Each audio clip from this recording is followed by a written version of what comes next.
Alright, just found this upstairs in my dad's display case. It's a Structo Toys crane.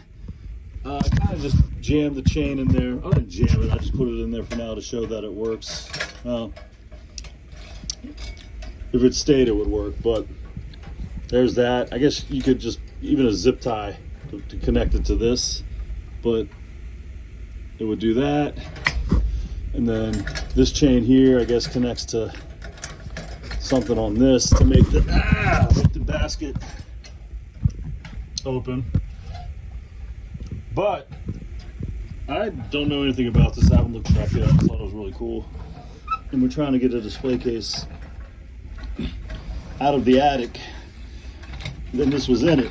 So very cool old toy. Just needs some tweaking and tuning. We're not even going to dust these because we don't want to break anything or damage anything. But there's inside. Here's the bottom. I'll take some pictures next, but just a quick video to